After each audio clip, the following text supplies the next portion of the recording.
Labadiena. Pažeidžiamiems mūsų visuomenės nariams, žmonėms su negale ir jų artimiesiems, šeimoms, vyresnio amžiaus žmonėms, socialinės paslaugos taps kokybiškesnės ir labiau prieinamos. Taip pat plėsis socialinių paslaugų teikėjų ratas. Atsiras nuolatinių globotojų likusiems be tėvų globos vaikams. Nuo Liepos pradžios įsigaliojo visą tai įtvirtinantis socialinių paslaugų įstatymo pakeitimai. Apie tai kalbamės su Socialinės apsaugos ir darbo ministerijos socialinių paslaugų grupės vadove Violeta Toleikienė. Labadiena. Labadiena. Ir Vilniaus miesto savivaldybės socialinės gerovės skyriaus vedėja Lina Juškevičienė. Labadiena. Labadiena. Pokalbį vedu aš, Sigita Zumerytė. Pone Violeta, ko yra siekiama socialinių paslaugų įstatymo pakeitimais, kurie jau įsigaliojo nuo Liepos mėnesio?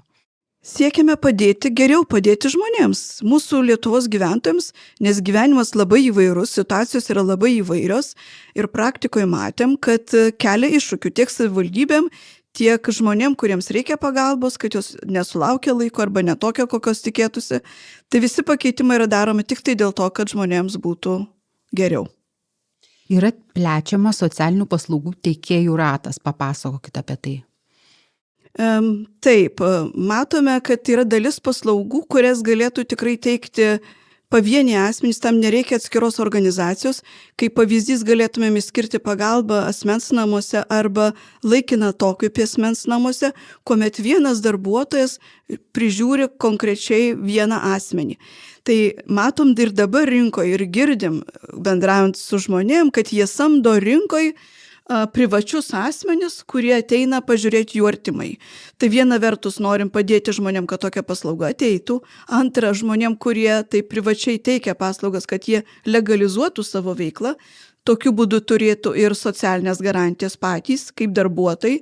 Ir taip pat turėtumėm sutartį su paslaugų teikėju, tai yra turėtumėm ir įsipareigojimus kokybei ir atsakomybė to žmogus, kuris teikia paslaugas, būtų įgyvendinta. Tai toks esminis siekis yra padėti žmonėm, legalizuoti savo veiklą ir taip pat matom, kad vis dėlto jeigu yra, kad ir ta pati pagalba asmens namuose, kai mes teikiam per įstaigą, vis dėlto ta kaina, kurią savivaldybės ir žmonės sumoka už paslaugą, yra gerokai didesnė, nes kalbantys su tuo darbuotoju konkrečiu, kuris tą paslaugą teikia, jis tikrai netokį atlygį gauna, kiek sumokam. Tai tokiu būdu, jeigu jis dirbtų pagal individualią veiklą, legalizuotų šitą savo veiklą, turėtų akreditaciją savivaldybei, tikėtina, kad kaina irgi būtų mažesnė, negu dabar savivaldybės moka juridiniam asmeniui. Taip pat gerės laikino atokvėpio paslaugų prieinamumas. Pirmiausia, pasakykite, kas tai per paslauga ir kaip gerės. Laikinas atokvėpis iš tikrųjų konceptualiai yra naujas socialinių paslaugų įstatyme dėl to, kad laikinas atokvėpis kalba apie galimybę atsikvėpti žmonėms, kurie prižiūri savo artimuosius. Tai reiškia, kad šitie žmonės nėra tie, kurie neturi socialinių įgūdžių arba juos yra netekę, arba neišsiugdę, arba patiria socialinę riziką. Taip jie patiria perdegimo sindromą. Jie tiesiog pavargę. Yra pervargę, perdegę, tai jiems reikia padėti. Tai čia yra tikrai konceptualiai naujai, nes visą laiką mes orientuojamės į klientą, kuris neturi socialinių įgūdžių arba jie yra prarasti, neišugdyti. Tai laikinas atokvėpis kaip atskira specialioji socialinė paslauga yra skirta, tai jinai nėra nei priežiūros, nei globos, čia irgi yra naujas dalykas.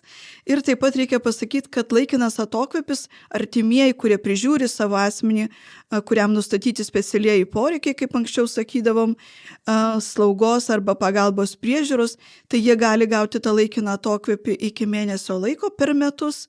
Iš valstybės biudžeto ir savivaldybės biudžeto tai yra finansuojama ir valstybė šiuo metu 24 metams yra suplanavus vienam asmeniui tokį laikinam atokvėpį skirti 1200 eurų tam mėnesiui finansuoti. Jeigu ta kaina būtų didesnė, reikėtų daugiau, turėtų savivaldybė prisidėti, bet taip pat ir asmuo moka už laikiną atokvėpį, todėl ta kaina įkainis gali būti didesnis. Ir čia mes tikimės, kad ateis tie fiziniai asmenys, ypatingai kai norim laikiną atokvėpį suteikti asmens namuose, tai galimai galėtų numušti ir kainą. Atsiranda taip pat naujų socialinių paslaugų, apie tai dar papasakokit. Taip, matom ir dabar buvo tokių nesusipratimų žiniasklaidoje atsiradę, kai psichosocialinė reabilitacija yra neapibrėžta įstatyme, nes tai yra trumpalaikė socialinė globa, socialinė rizika patiriantiems asmenims. Atpažinti, kad tai kalbam apie tą pačią psichosocialinę reabilitaciją, buvo tikrai sudėtinga, nebent specialistai atskirdavo, kur čia kokia paslauga. Tokiu būdu buvo manipuliuojama žmonių nežinojimu ir atsirado visokių teikėjų, kartais nesąžiningų, kurie teikia paslaugas, tai pasivadinę neturėdami licenzijos trumpalaikiai globai. Tai įstatymė atsiranda psichologinė socialinė reabilitacija, kas labai svarbu paminėti, grįžtant prie to, kad tikrai reikia pagalbos žmonėm ir gyvenimas yra įvairus, tai atsiranda psichologinė socialinė reabilitacija vaikams, kurie yra žalingai vartojantis arba turi priklausomybę nuo psichotropinių medžiagų. Ir tai yra paslauga bendruomenė. Tai nereikės išvažiuoti kažkur į instituciją apsigyventi ir bandyti pakeisti savo gyvenimo būdą ar vertybinės nuostatas, taigi paslauga galės būti teikiama bendruomeniai. Reikėtų čia paminėti, kad ir Vilniaus savivaldybė panašią veiklą turi, iš dalies, sakykime, tas centras aplink, jisai dirba su tokiais vaikais, kurie patiria įvairių sunkumų ir, mes atpažįstam iš praktikos, kad yra tokios veiklos, jos niekam nėra priskirtos, tarsi pagal savo veiklos turinį. Tai tas reglamentavimas, kuris atsiranda nuo Liepos 1, jisai turi tikslą padėti žmonėm, ir taip pat padėti savivaldybėm reglamentuoti tai, kas yra praktikoje ir ypatingai, jeigu ta praktika yra gera. Pakalbėkime apie vaikų globą. Kas keičiasi šitoj srity?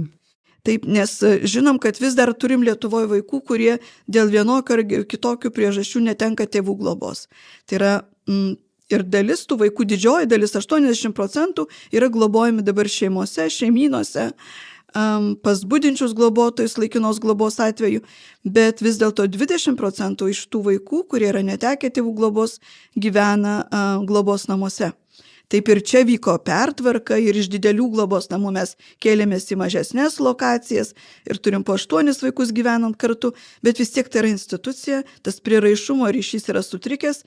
Taigi mes kalbame apie nuolatinius globotojus, kad jie galėtų paimti nuolatinai prižiūrėti vaiką, kuriuo globėjas, tai yra įstatyminis atstovas bus globos centras, o jie prižiūrės nuolatinai vaiką, tokį vaiką, kuris turi net nesėkmingos globos pavyzdžių, kai jis buvo grąžintas iš vienų globėjų, iš kitų globėjų, turi priklausomybių, ligų, sunkių negalių ir dažniausiai tai yra paaugliai ir niekas jų nenori prisimti į savo šeimą ir tada jie atsiduria vaikų globos namuose. Tai nuolatinis globotojas ir kitose pasaulio valstybėse turim tokią profesionalią globą, tai jisai atsiras Lietuvoje ir daug vilčių dedam į tai, kad mes galų gale kaip valstybė ir kaip tauta galėsim tinkamai užauginti visus savo vaikus. Taip pat keičiasi reikalavimai socialinių paslaugų įstaigų darbuotojams.